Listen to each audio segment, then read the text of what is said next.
are, darling, 4 weddings. Here, Rocky 4, 5, 6. Excuse me, I bought this video from you last Saturday. So?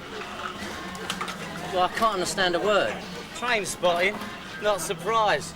All talking in Scotch, ain't they? No, I mean, it's the sound. Yeah. It's hopeless. It's absolutely hopeless. Yeah, no trains in it either. I suppose that's my fault as well. Here you are, darling, $4.99. Well, the picture's rubbish as well. Well, that's your tracking, mate. Well, it's all right on my other videos. Tracking's touchy. Be careful. Most pirate videos are unwatchable, and there's no comeback. Got a receipt, eh? Got a receipt? Look, you said last week. Said's no good, mate. Oral contract. Not worth the paper it's printed on. Here you are, darling, 4 weddings. Train spotting. As advertised on Crime Stoppers. Pirate videos, daylight robbery.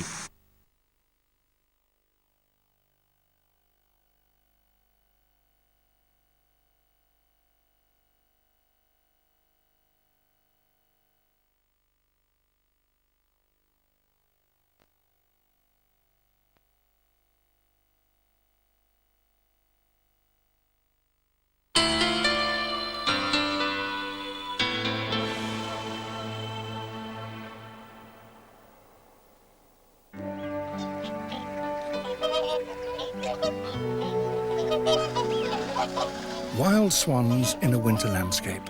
Surely one of the most beautiful sights in nature.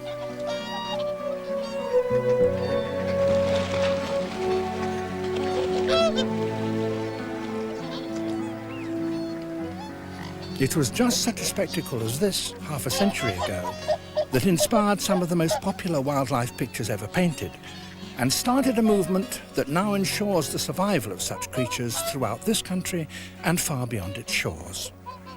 This is a tribute to a remarkable man and a celebration of the 50th anniversary of the organisation he founded, the Wildfowl and Wetlands Trust.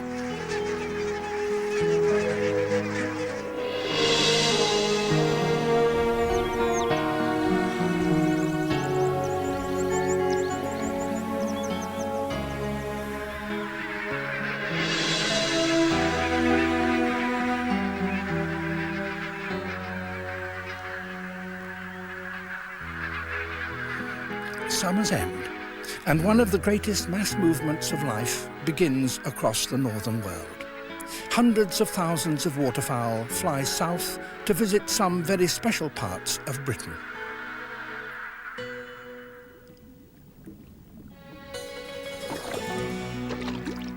And none have done more to highlight the importance of such places than the Wildfowl and Wetlands Trust that has been based at Slimbridge for the last 50 years.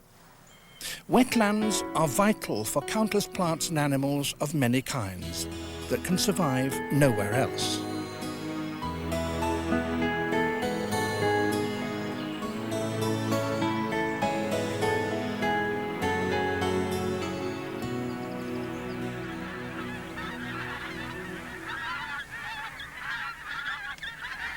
The sight of wild geese spilling from the sky still conjures up one name: Peter Scott.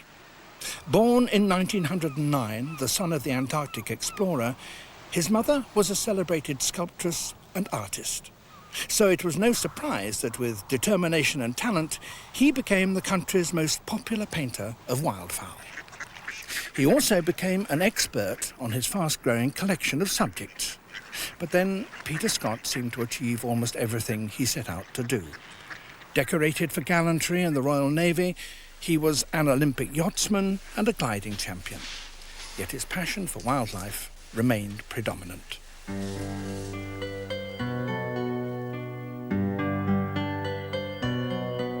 Prints of his paintings once seemed to adorn almost every home in Britain and could be found around the world.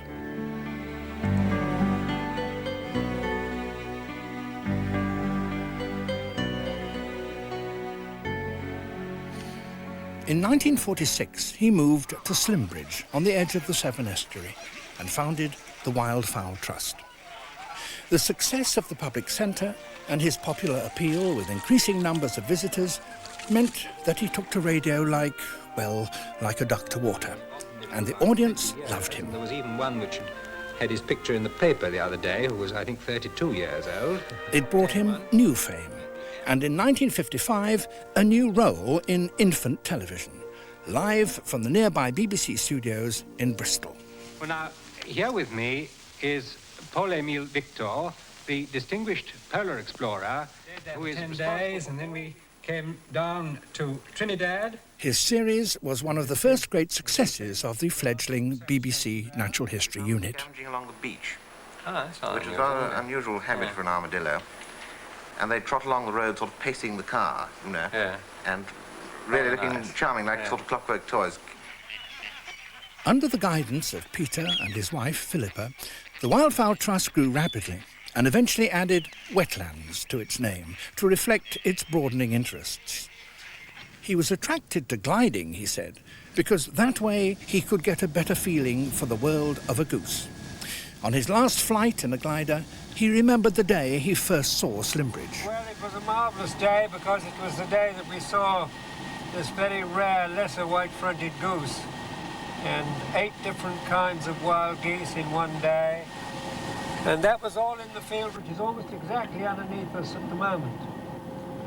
And that was a great day, and when I came back, I said, boy, this is where I'm going to come and live. Sir Peter Scott died in his 80th year, but he left a living legacy of wildfowl centres across Britain, at Welney in East Anglia and Calaverock on the Solway Firth, Martinmere in Lancashire and Washington near Newcastle, Arundel in Sussex, Llanelli on the South Wales coast, Castle Espy in Northern Ireland, and the new London Centre being built at Barn Elms. This is armchair wildlife watching at its best, from the visitor centre at Welney on the Ouse Washes. The surrounding reserve provides a safe wintering ground for thousands of wild Buick Swans from Arctic Russia and larger Hooper swans from Iceland. Tens of thousands of migrating ducks also depend on this internationally important wetland.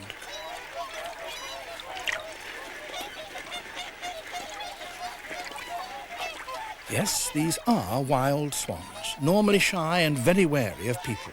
Yet, with regular feeding, the birds have learnt to trust the man with the barrow.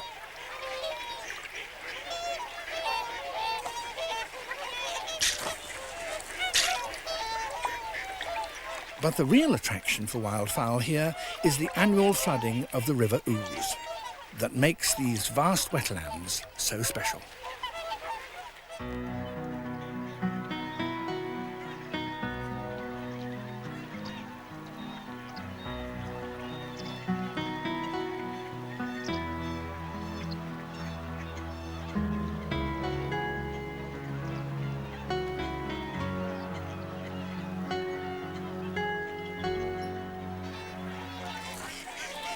Nightfall, and the scene is set for a real swan lake. Feeding by floodlight is a popular feature at some visitor centres.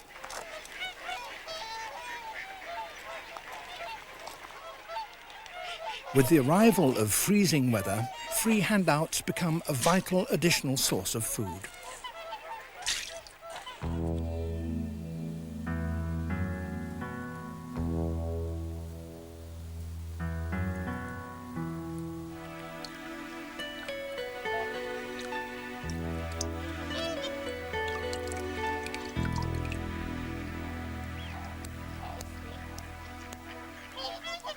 Each morning, the swans leave the safety of the centre's lagoon to feed out on the surrounding fields.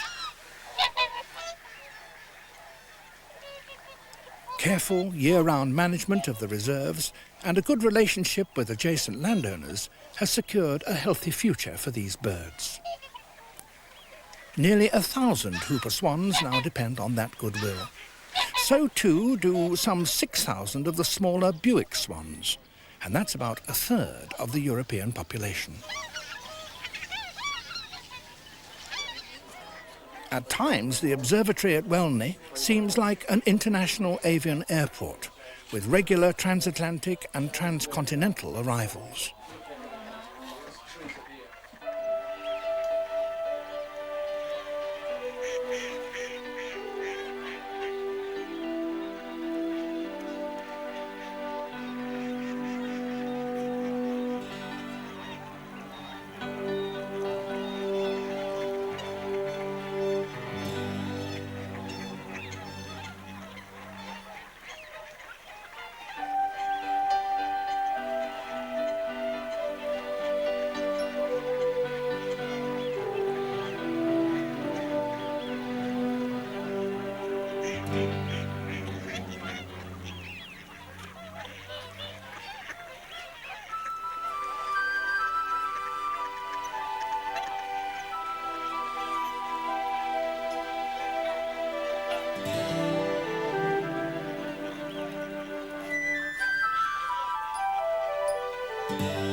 Welney is one of the most famous and important traditional wintering grounds in Britain for Buick Swans. Yet elsewhere there are other attractions for both people and birds.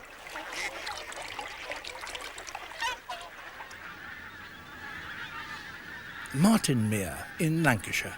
For centuries, pink-footed geese from Iceland have overwintered here. Once counted in hundreds, numbers have since soared. Today, up to 27,500 of these birds flock to this internationally recognised wetland each year.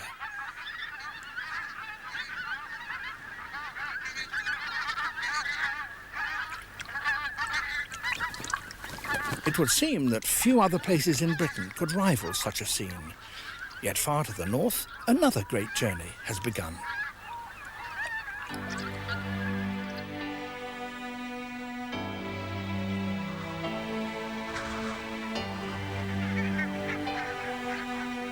As summer draws to a close in the high Arctic, a migration of epic proportions is already underway.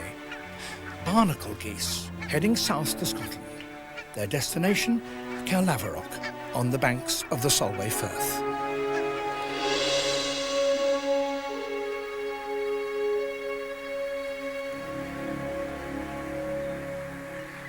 Newly arrived hooper swans from Iceland share this northern reserve with the geese. Incredibly, the entire population of barnacle geese from the polar islands of Svalbard, one of the world's most northern lands, spend the winter months here, all 13,000 of them.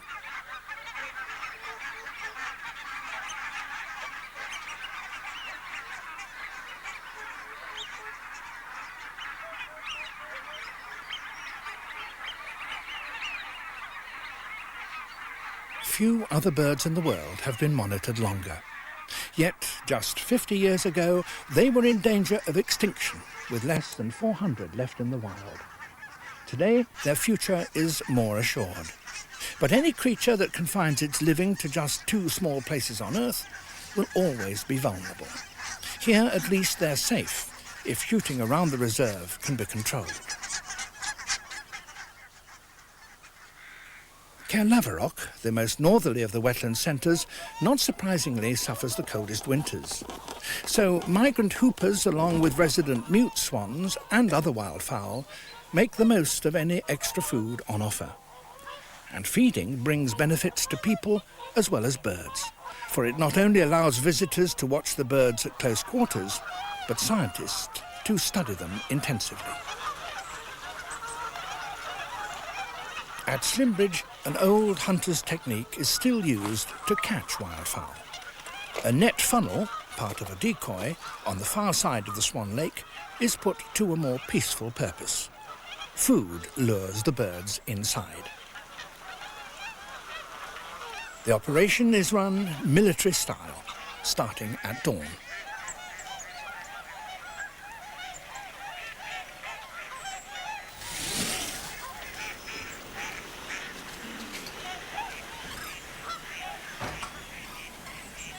While the birds outside are fed again to calm them, researchers and volunteers quietly drive the catch down to the far end of the netted tunnel.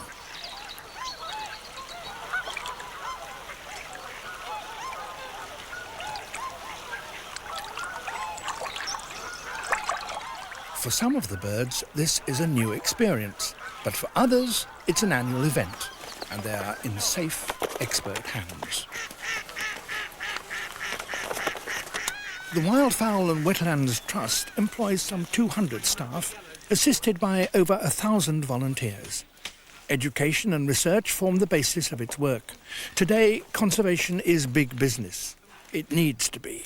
The issues are serious. Knowledge may be the key to a species' survival. Here, the aim is to identify, weigh, and measure as many birds as possible, calmly and quietly. This is a Riga Latvian ring, C91283, and it's a young female, first winter female, probably ringed last summer in Latvia. Ring numbers are allocated by international agreement. Buick Swans, like other wildfowl, face many hazards on migration, but not all are obvious. Individual birds can be recognised by their bill pattern, a fact recognised by Peter Scott and his family. But each one is also numbered with a special large leg ring. It's big enough to be seen in the wild from a distance, so a bird's movements can be monitored from year to year. And eventually it will identify a casualty. The results of X-rays are disturbing. Astonishingly, studies have shown that as many as 1/3 of all adult Buick Swans have been injured. Although the wounds have healed, this bird is unlikely to survive, carrying so much lead shot.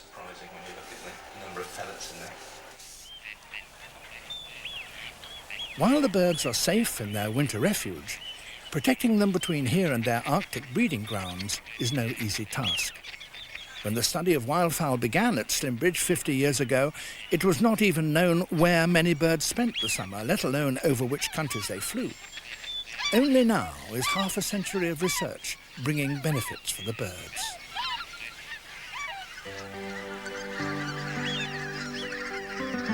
Backed up by volumes of detailed studies, international negotiations to protect wildfowl on migration have at last resulted in the first of the flyway agreements, signed at the Bonn Convention. But some dangers can't be predicted. It's the end of March 1995, and despite the unseasonal cold in Britain, the swans are becoming restless. They're ready to begin their long journey back to northern Russia, but as wildfowl researchers are preparing to follow them, appalling news breaks. An oil spill last year, again in northern Russia, has also caused environmental concern. Workers are fighting to contain damage described as worse than that caused by the Exxon Valdez disaster. The incident happened last October at Ozinsk, close to today's explosion at Ukhta. The spill was contained over the winter while rivers were frozen, but it's now spreading across the countryside, putting thousands of birds and other wildlife at risk. The true scale of the oil spill is only now becoming clear as the earlier-than-expected spring thaw melts the ice. Thousands of tons of oil across a wide area of this Arctic region. On this site alone, trenches up to 6 feet deep and as big as football pitches have been dug to contain the sludge. It's the home of migrating birds, due to return in just a few weeks' time. Downstream, inside the Arctic Circle, the oil will reach the mouth of the Pechora River and the swans' breeding grounds, unless it's stopped. This is tundra, barely above sea level, frozen for much of the year. In summer, the soil above the permafrost begins to melt, and then it becomes a soggy paradise for birds.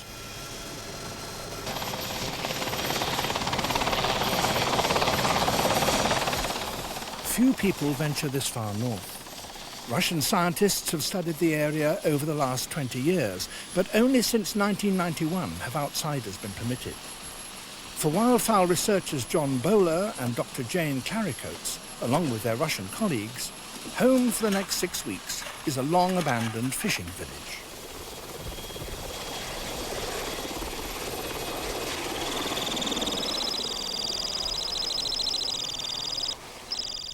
Temminck's stint are the most vocal of the many wading birds that come here to breed.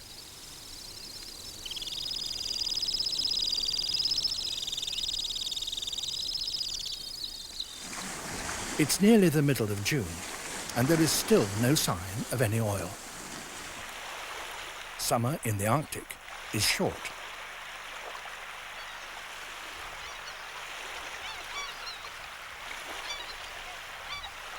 But the bonus for birds and researchers alike is 24 hours of daylight.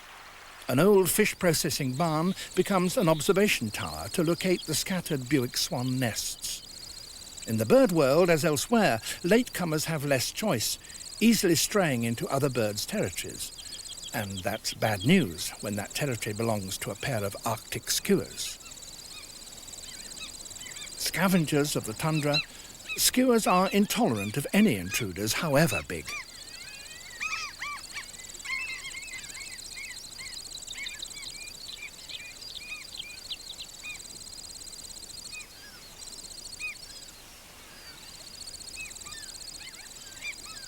You have to be fit to survive in the land of the midnight sun.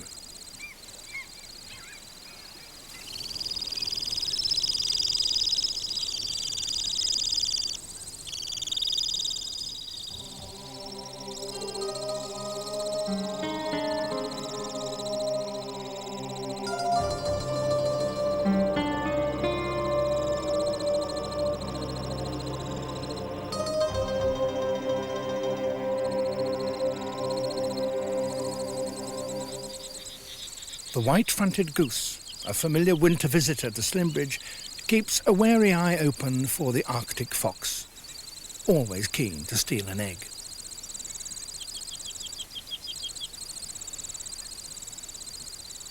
Meanwhile, back at the barn, business has begun. The meticulous logging of data is the fuel that feeds scientific research, but it requires special dedication in such conditions. It's now just a week before midsummer.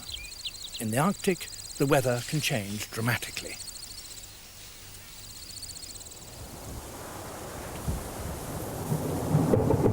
For the past 2 weeks, temperatures have barely struggled above freezing. Now, a change in the wind brings some warmth. Summer finally comes to the tundra as the last snow melts.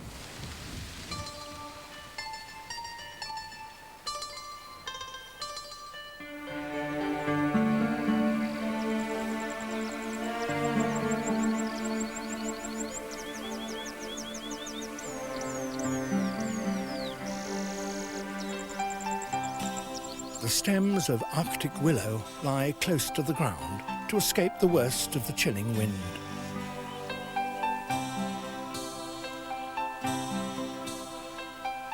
Bog rosemary and marsh marigold briefly bloom, while white cloudberries carpet the tundra. The air is filled with a new sound, swarms of mosquitoes.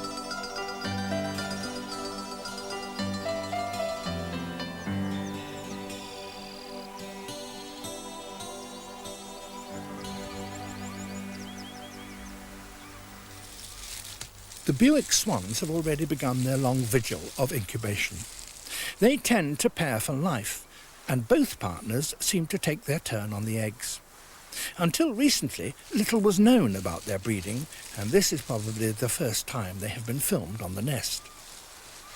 Shy and wary birds, only the most experienced will succeed in rearing a brood. Every detail of their behaviour will be watched over the next few weeks. But Jane is not the only one to use the cabin roof. For birds like snow bunting, the abundant supply of insect food and continuous summer light is the main attraction here. It's a fact also exploited by an extraordinary wader. The reeve is the female of the ruff, and their display ground is known as a lek. Competition is fierce.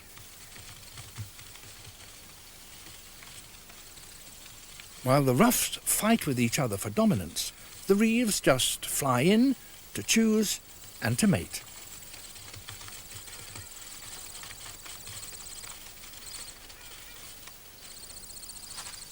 In contrast, the life of the long-tailed duck seems quiet. They hide their nest safely in long grass. Summertime is passing, and eggs will soon be hatching. White swans can't hide so easily. Their head and neck are stained brown by the water and mud of the shallow pools in which they feed. Being so obvious when nesting, they are understandably nervous.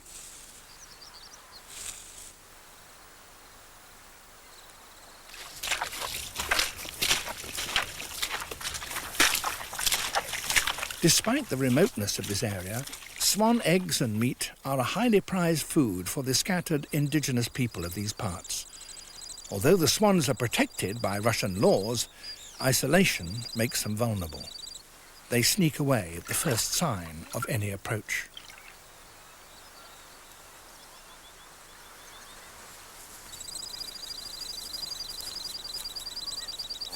Dr. Yuri Shadilov from the Russian Institute of Nature Conservation is an authority on these swans.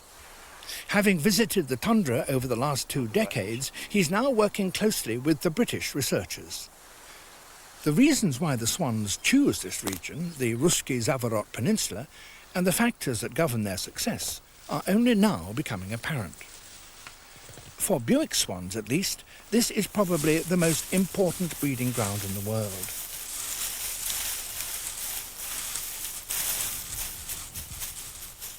Covering the eggs not only keeps them warm, but prevents predators from finding them before the swans return. Skuas are always on the lookout for an unguarded nest. Incubation takes up to 30 days, but cold can still kill. Below ground, just a swan's neck away, lies the permafrost, nature's deep freeze. Keeping the nest well built is a vital part of their routine. It's a race against time. The shortness of the Arctic summer gives them just one chance of breeding success. In less than 3 months, they must lead their new family back towards Britain. That's if the weather, the scavengers, and the threat of an oil spill don't bring disaster first.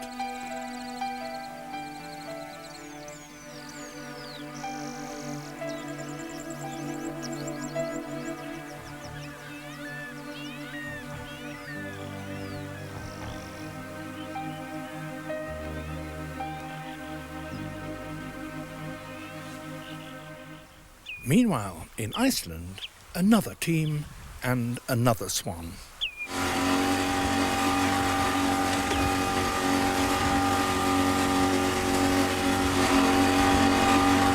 Richard Hesketh, warden of the Trust Reserve at Kalavarok, is after hooper swans, helped by the Icelandic Coast Guard.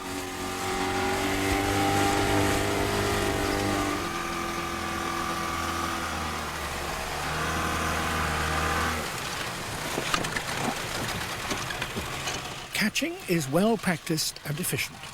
A specially developed swan jacket calms the bird and keeps the wings secure. It's the end of July, and these hooper swans are non-breeding birds. They've collected on a lake in northeast Iceland to molt, and that means they're flightless. It's an ideal opportunity to monitor their progress and identify new birds.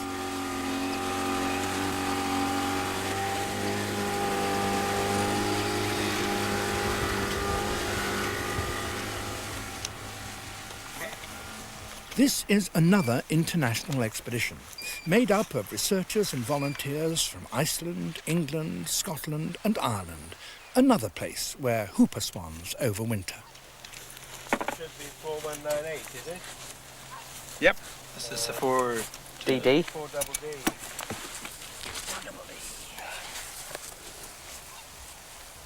And the tarsus is 131.4.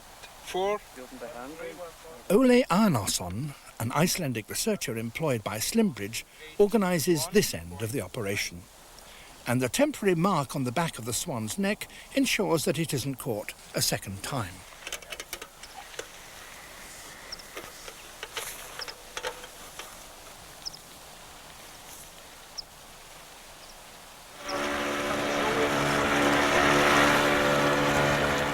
When they're handled with care, it's difficult to believe that these really are wild swans.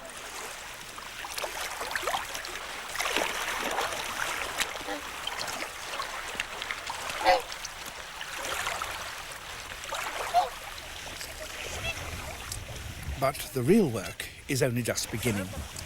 Hooper swans nest in the floodlands of the fjords, choosing large, weed-filled pools. A rather special swan has been seen. She is molting and her cygnets are too young to fly. The task now is to catch the entire family. All the team have to do is find them.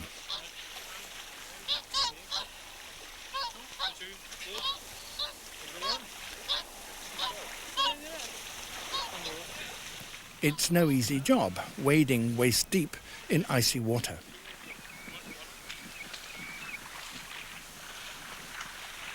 And it's surprising how a swan can just disappear.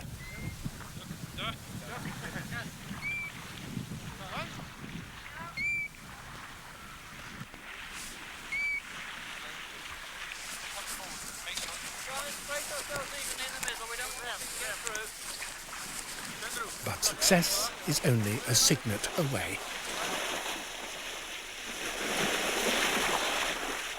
The last makes it 5 young, a good-sized brood.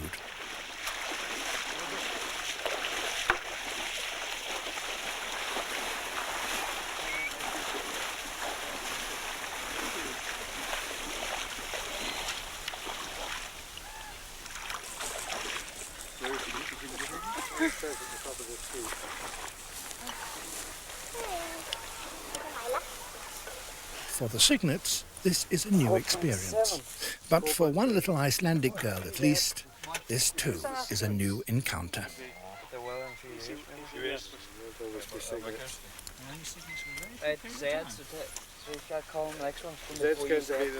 Meanwhile, the cygnet's mother, known simply as JSC, is receiving special attention. She and her mate, CIA, are regular visitors to Kelavarok in Scotland. Much is now known about hooper swans, but there still remains one intriguing aspect of their lives. Breeding here in Iceland, they make the long journey south across the North Atlantic to winter in the British Isles. But how long and at what height do they fly? Some 30 years ago, a flock of swans was seen by an airline pilot flying at over 8,000 metres. Somewhere off the Outer Hebrides, they were even tracked by radar. Now they're to be followed by satellite. A special lightweight transmitter secured by tailor-made straps has been developed by Professor Colin Pennycook from Bristol University. Just get that position on the back. For Richard, the welfare of the swan is the most important part of his job, and fitting the device is delicate work. Hopefully, it will enable the researchers to follow every move.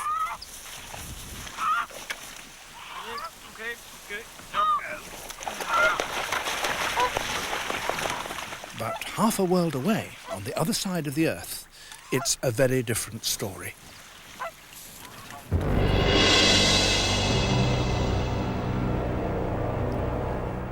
Hawaii, a land still in the making, home to some of the world's rarest plants and animals.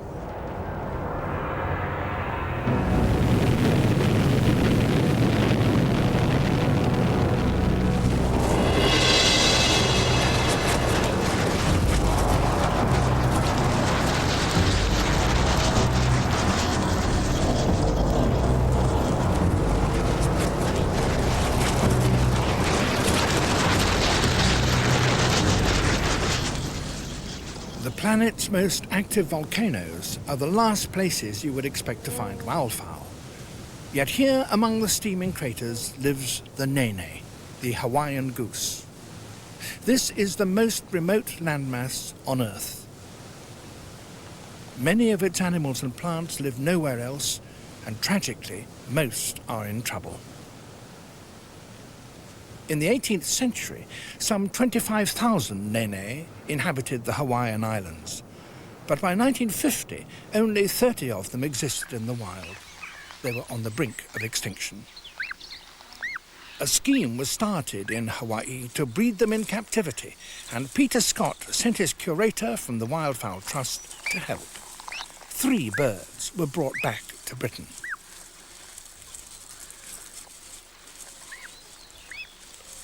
The project was an outstanding success. Indeed, so successful that since the first arrivals, over 2,000 Nene have been reared at Slimbridge. Many have been distributed to bird collections worldwide, but the ultimate aim was to re-establish them in the wild. So some 300 birds were released back in Hawaii. Today, breeding continues at Slimbridge, and the goslings and their parents have become well known to the thousands of visitors that pass through the centre's gates each year. In fact, so familiar, we tend to forget how rare these creatures really are.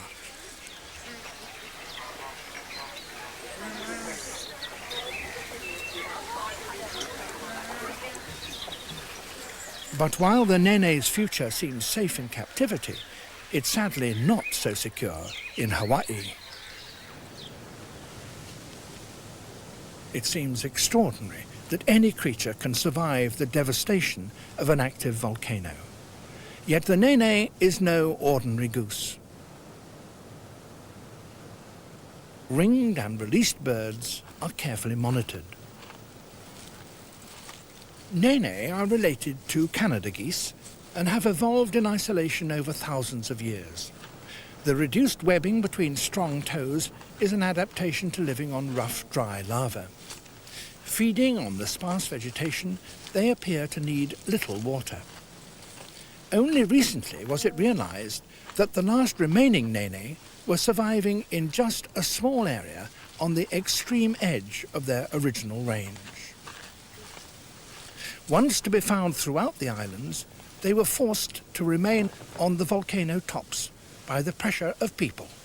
Hunting, habitat loss, and introduced predators have all taken their toll.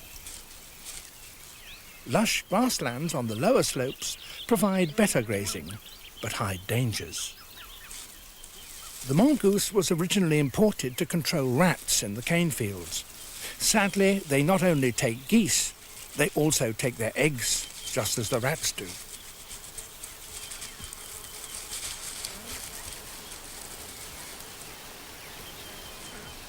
Penned for protection, these birds are part of a major conservation project. Working together, the Wildfowl and Wetlands Trust, Volcanoes National Park, and the state of Hawaii are trying to turn the tide. Alarmingly, the population of nene in the wild is still decreasing, despite the numbers being released.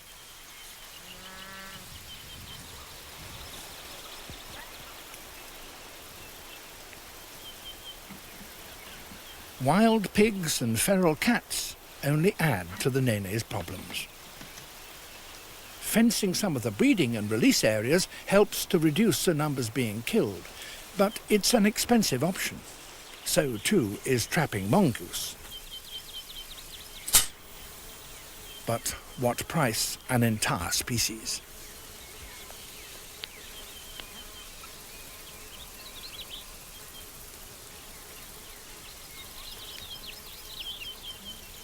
There is still hope. This family of nene, about to be given their freedom, will be carefully monitored by Frederica Voog, a researcher from Slimbridge working in Hawaii. The results from the past few years of study may help to throw a new lifeline to the birds. Management of lowland grasses for nene is vital. Regular cutting maintains a rich supply of new growth in safe areas.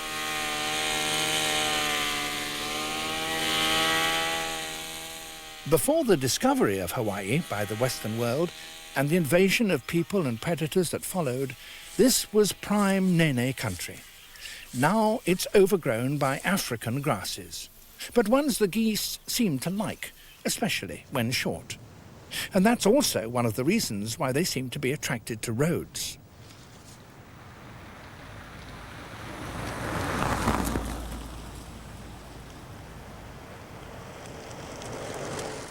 But roads are dangerous places, and the occasional roadside snack offered by tourists in the national park just makes matters worse. Every year, several geese are killed in accidents. When a bird is as rare as a nene, every casualty counts. And being an endangered species, every fatality is reported.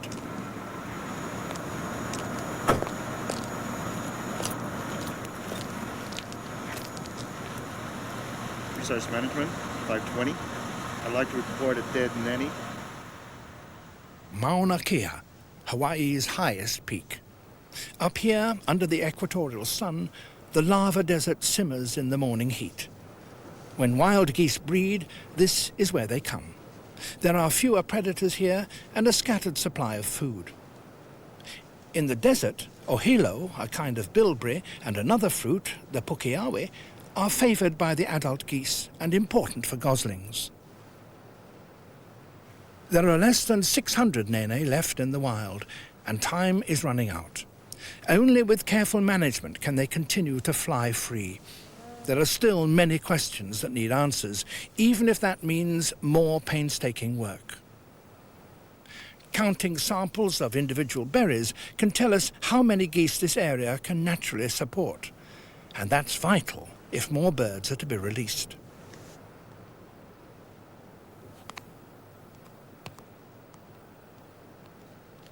Not only is the future of a unique creature at risk here, but also state pride.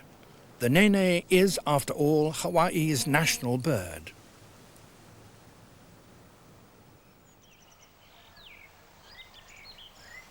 Back at Slimbridge, the hatchery is where many nene and other wildfowl have been reared.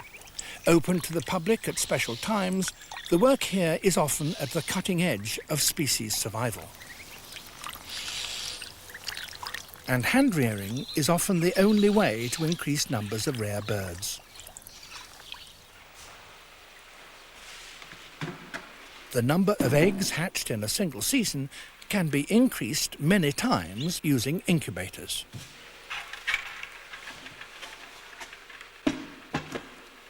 The scale of the operation is impressive, but then its founder never seemed to do anything by halves. While summer management continues on the reserves, new plans are being made for the next 50 years. And it starts at Slimbridge, where it all began. An impressive new visitor centre will cope with the increasing numbers of people flocking to the biggest wildfowl collection in the world. The Prince of Wales is president of the Wildfowl and Wetlands Trust. As president, I can only say that I hope all of you will be able to support the plans for the future, which the Trust has unveiled today. And it is terribly important, I think, that the work of the WWT in continuing to save wetlands and these very important habitats for wildlife and people goes on.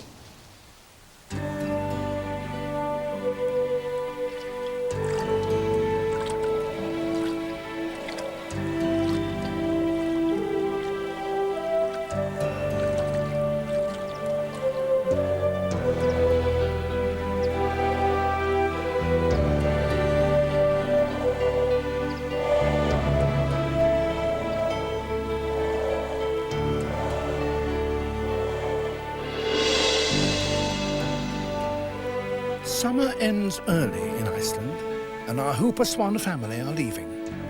JSC and her mate, CIA, lead their cygnets on the most dangerous journey of their young lives, their first crossing of the Atlantic Ocean. Now, at the mercy of the weather, they are on their own, but not unseen. Incredibly, every move is being monitored. The tiny transmitter, carried by JSC, automatically switched itself on just a few weeks ago. It's now relaying her position and height back to a computer in Bristol. Flying surprisingly low at around 600 meters, the air temperature is still cold, 5 degrees below freezing. Professor Colin Pennycook plots their progress.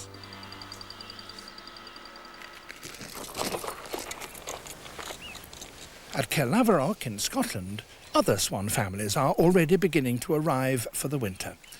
They have successfully made the long haul from Iceland in good conditions.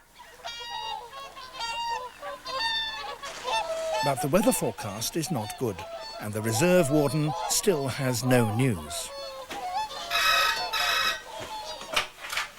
Hello, WWT Caerlaverock? Oh, Colin! Colin, how are you doing? Sorry? Oh, it's left. Brilliant.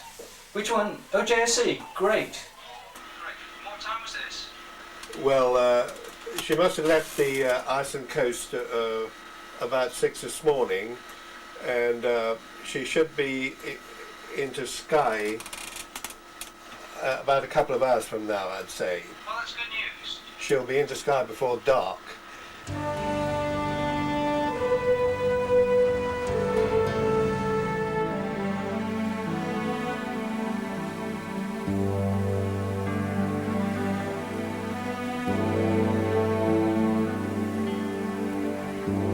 While signals reveal the progress of JSC, they can't tell us if all 5 of her family are still following.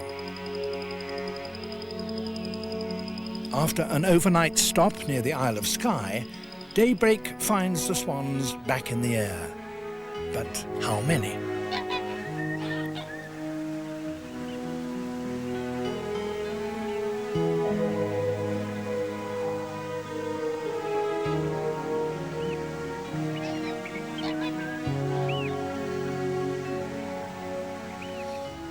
So far, the birds are keeping just ahead of the storm sweeping across the Atlantic. At 0700 GMT, southeast Iceland, Faroes and Hebrides, southwest gale force 8 backing southerly, increasing to severe gale force 9 imminent. Mid-morning at Calaverock. The barnacle geese have arrived, the skies are clouding over, and there's still no sign of JSC. But a man in Bristol knows where she is and when she will arrive. WWT Calaverock? Hello, Colin, yes. Yeah? Oh, right, brilliant. Okay, I'll go and have a look for her in a minute. We've had quite a few birds turning up this morning. There's a lot of new birds have been turning up, 1 or 2 families as well in amongst them. Yeah, so, well, I hope she's still got her 5 cygnets with her. We'll have to go out and see, see what's around. Right, I'll pop up the town now and have a quick scan over the birds and see what I can find. As Richard races upstairs, more swans fly in. Is it the family we first saw in Iceland less than 3 months ago?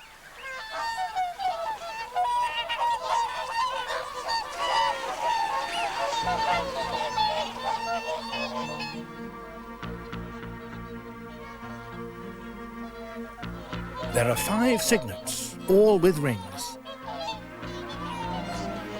And there's the transmitter. It is JSC and her mate CIA. But then these are experienced birds. This is the 3rd brood they've successfully reared and guided back to Britain. They've flown more than 1,600 kilometres and spent over 12 hours in the air. A welcome supply of grain for the parents is another new experience for the cygnets as they learn the daily routine of the reserve. And what of the transmitter? It will soon be recovered to be used another year by another swan. When Peter Scott first started his lifelong work, little could he have realised how far he would go and how many people he would touch. We can now follow a family of swans across the Atlantic, breed even the rarest creatures in captivity, and through education, capture the imagination of children, our future, worldwide. What we cannot do is bring back those species that have already disappeared. But for the vision of one man and a team of dedicated followers, many wild places where wetland life exists would now be lost forever. The importance of fresh water takes on a new priority with global warming. With changing weather patterns and greater demands, the conservation of wetlands for wildlife and people has never been more significant.